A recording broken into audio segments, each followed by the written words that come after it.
Assalamualaikum warahmatullahi wabarakatuh. Perkenalkan, nama saya Endrik Nyopan Mahendra, berasal dari Perguruan Tinggi Institut Agama Islam Negeri Curug, itu Fakultas Usulul Adab dan Dakwah, Prodi Ilmu Quran dan Tafsir, semester 4 dengan NIM 196510006.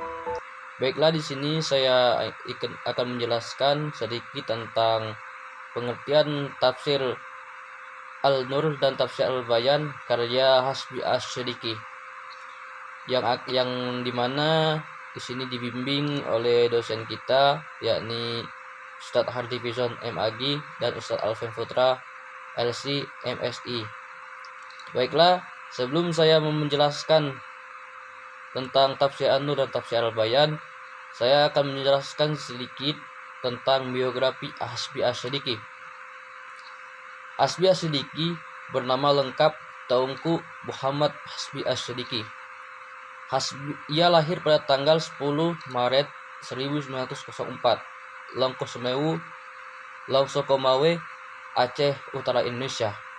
Ia adalah keturunan dari Aceh Arab. Ayahnya bernama Al-Hadz Teungku Kadici Maharaja Mengkabumi Husain Ibnu Muhammad Saud, seorang ulama yang terkenal yang memiliki sebuah dayah pesantren dan seorang kadici.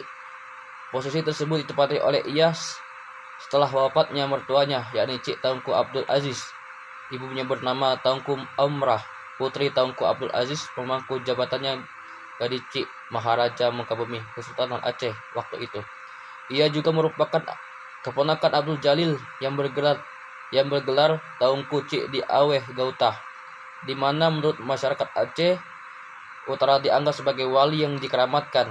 Kuburannya hingga saat ini masih diziarahi untuk meminta berkah. Pamannya yang lain bernama Teungku Tulot yang menduduki jabatan pertama kali pada masa awal pemerintah Sri Maharaja Mengkabumi menurut silsilah. Hasbi merupakan keturunan Abu Bakar As-Siddiq, khalifah pertama generasi ke-37. Oleh karena itu, sebagai keturunan Abu Bakar As-Siddiq, ia kemudian melekatkan gelarnya Asy-Syadiki di belakang namanya. Cukup biografi tentang Hasbi Asy-Syadiki. Langsung masuk ke tafsir An-Nur. Tafsir An-Nur, ide dan masa penulisan tafsir An-Nur merupakan karya tafsir monumental yang hadir di tengah-tengah masyarakat. Tafsir ini ditulis pada tahun 1952 sampai 1961 di sela kesibukannya sebagai tenaga pendidik, pemimpin dan melibatkannya dalam sebagai aktivitas. Lahirnya tafsir ini Nur didasari oleh semangat yang besar dalam menulis tafsirnya. Hal ini disebabkan oleh beberapa hal, diantaranya yakni usaha dan perhatian untuk mengembangkan kebudayaan Islam, khusus terkait dengan perkembangan perguruan tinggi Islam Indonesia. Yang kedua, perlunya penafsiran Al-Quran dalam bahasa Indonesia.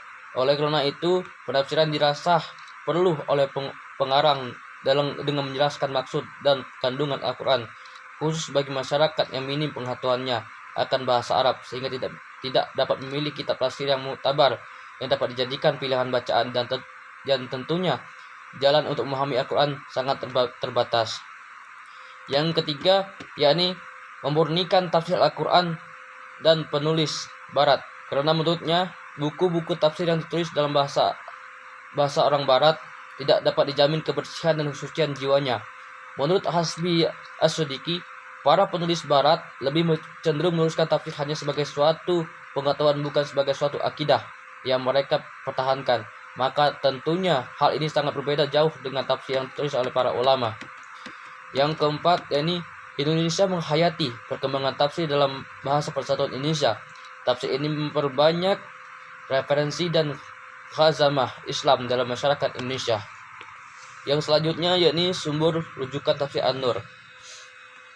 Hasbi Asy-Syadiki dalam menulis tafsir An-Nur merupakan menggunakan beberapa kitab tafsir sebagai rujukan utama dalam menyusun tafsirnya. Dalam sepatah kata penjelasan, Hasbi dengan gemblang mengungkap tentang rujukan utama dalam penulisan tafsir An-Nur.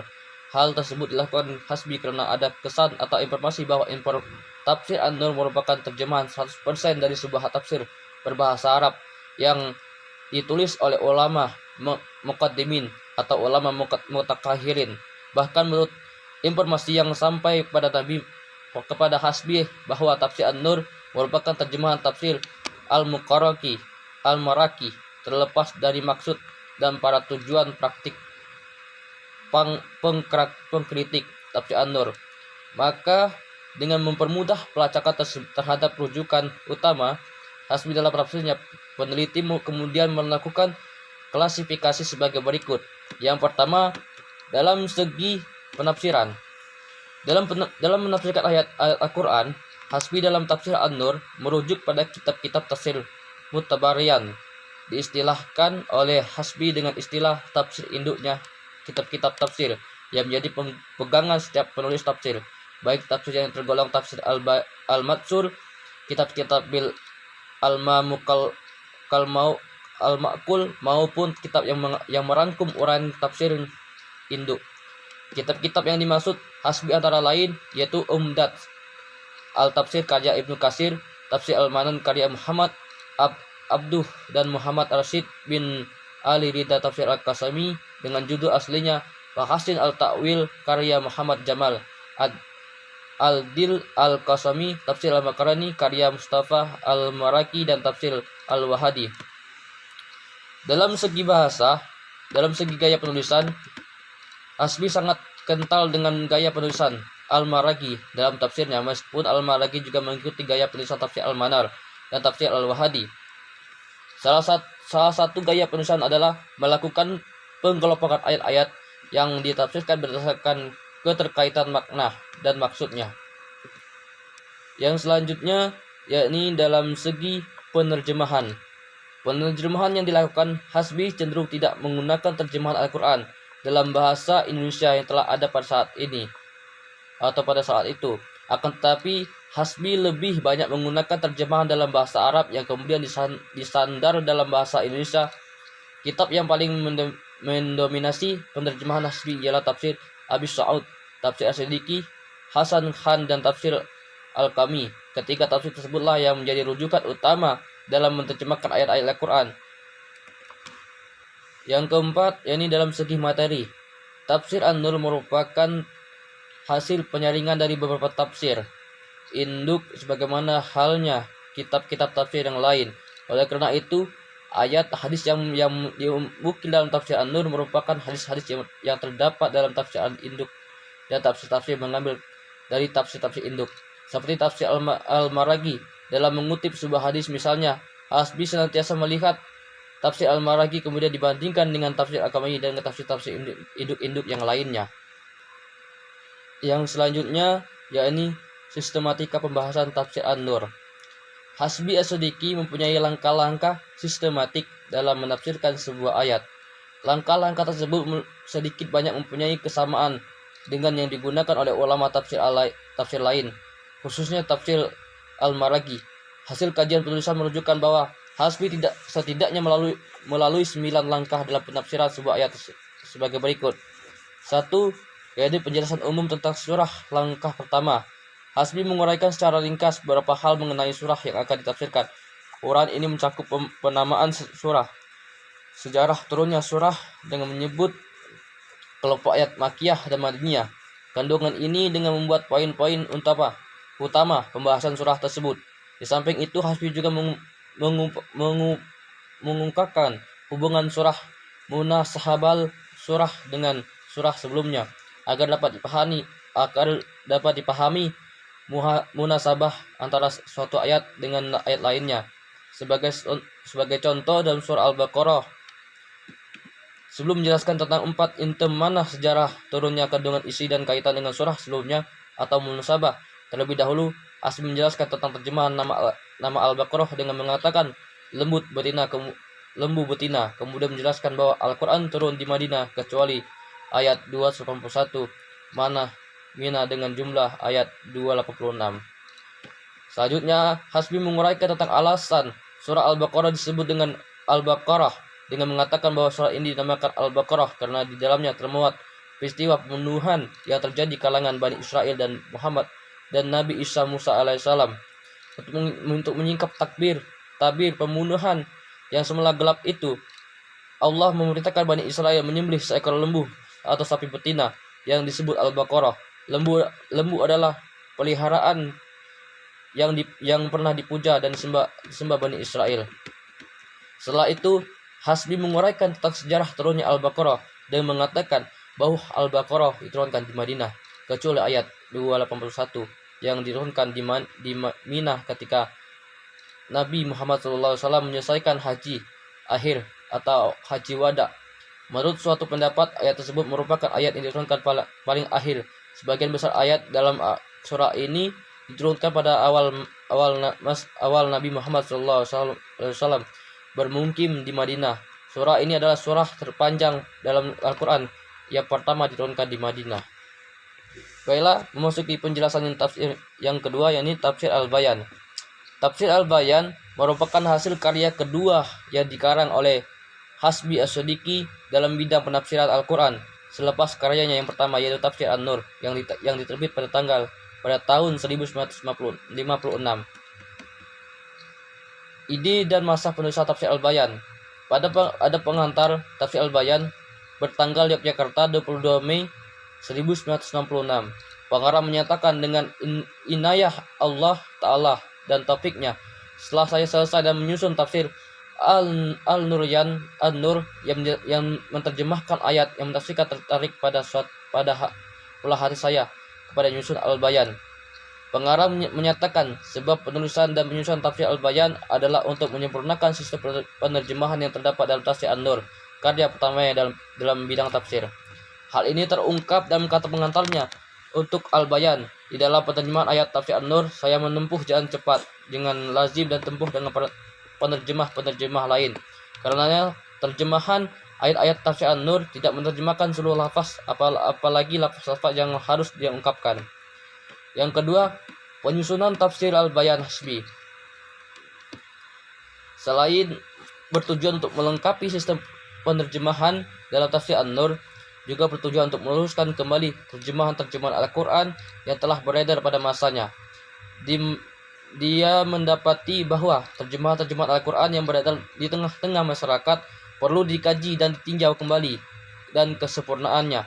Alasan tersebut terungkap dalam kata pengantar Al-Bayan dengan mengatakan, maka setelah saya memperhatikan perkembangan penerjemah Al-Quran akhir-akhir ini serta meneliti secara tekun terjemahan-terjemahan itu, menyatakan bahwa bengkak terjemahan kalimat yang perlu ditinjau dan disempurnakan. Oleh karenanya, dengan memohon taufik daripada Allah Ta'ala serta menyusun sebuah terjemah yang lain dari yang sudah-sudah. Yang selanjutnya yakni sistematika penyusunan Tafsir Al-Bayan. Kitab ini terdiri dari 2 jilid.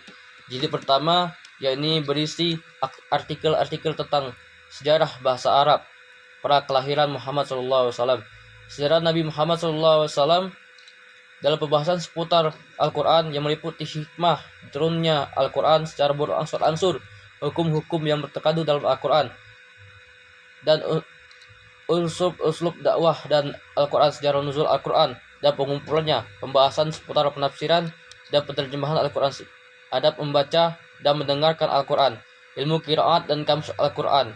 Kesemua pembahasan ini disusun oleh Hasbi sebagai pendahuluan atas Tafsir Al-Bayan dan dalam 14 bab. Selanjutnya Hasbi menguraikan terjemahan dalam tafsir dan ayat Al-Quran yang bermula dari surah Al-Fatihah dan berakhir pada ayat ke-75 dari surah Al-Kahfi. Semua terjemahan dan tafsiran dalam jilid pertama bertuang dalam 789 halaman. Untuk jilid yang kedua dan Tafsir Al-Bayani, Hasbi memulainya dari surah Al-Kahfiyah ayat 75 dan mengakhiri surah An-Nas yang bersertai dengan terjemahan dan tafsirnya masing-masing. Ayat tersebut terbentang mulai dari halaman 789 sampai 1604. Dengan setiap surah, Hasbi menyebutkan tempat turunnya surah, apakah surah tersebut Makkiyah atau Madinah, penjelasan umum tentang nama, maksud dan jumlah ayat dalam surah serta hubungan antara surah dengan surah sebelumnya. Hal ini diungkapkan oleh Hasbi dalam bentuk muqaddimah. Yang selanjutnya yakni teknik penerjemahan dan penafsiran dalam tafsir Al-Bayan. Sebagaimana yang telah dijelaskan pada poin pertama, bahwa Al-Bayan merupakan makna Al-Quran dan tafsir ringkasannya, maka perlu untuk dijelaskan teknik penerjemahan yang digunakan oleh Hasbi dalam karya keduanya. Dalam kitab teknik penerjemahan, Hasbi menjelaskan tahapan-tahapan yang ditempuh dan usaha menerjemahkan ayat-ayat Al-Quran dan menafsirkan serta ringkasannya. Yang pertama yakni menerjemahkan makna lafaz, menerjemahkan kalimat-kalimat tertentu baik di awal ayat, di pertengahan ayat maupun di akhirnya. Maksudnya memberikan terjemahan secara lafizah, lafiyah, laziyah, labziyah untuk kalimat-kalimat tertentu, baik kalimat tersebut berada di awal ayat, pertengahan dan atau di akhir ayat. Langkah ini dilakukan oleh Hasbi bertujuan agar terjemahannya terhadap suatu ayat dapat berfungsi sebagai penafsiran atau maksud dari ayat tersebut. Yang selanjutnya, menerjemahkan kalimat-kalimat yang mempunyai dua terjemahan dengan lengkap dengan menempatkan terjemahan keduanya tersebut di dalam kurung. Contoh ketika menerjemahkan Al-Baqarah ayat 13. Yang kelima yakni corak atau metode tafsir Al-Bayan. Makna dan cara tafsir Al-Bayan berbicara tentang metode mazhab tafsir Al-Bayan. Dengan mencermati isi tafsir tersebut, maka dapat dikatakan metode mahaj yang digunakan Hasbi dalam karya tafsirnya ini menggunakan metode ijmali. Dikatakan dengan demikian karena di dalamnya Hasbi berusaha menjelaskan makna-makna Al-Quran dengan uraian yang sangat singkat. Uraian penafsirannya tersebut dijelaskan dalam bentuk penerjemahan atau tambahan keterangan dalam terjemahan yang dijelaskan secara ringkas. Dalam catatan kaki footnote, jika ayat tersebut membutuhkan penjelasan yang lebih terperinci dengan melibatkan ayat-ayat lain yang semakna hadis, penafsiran sahabat dan atau penafsiran para ulama tafsir. Baik, cukup sekian penjelasan saya tentang tafsir An-Nur dan tafsir Al-Bayan. Jika ada kesalahan atau koreksi, mohon silakan diberikan di kolom komentar. Baik, saya akhiri. Wassalamualaikum warahmatullahi wabarakatuh.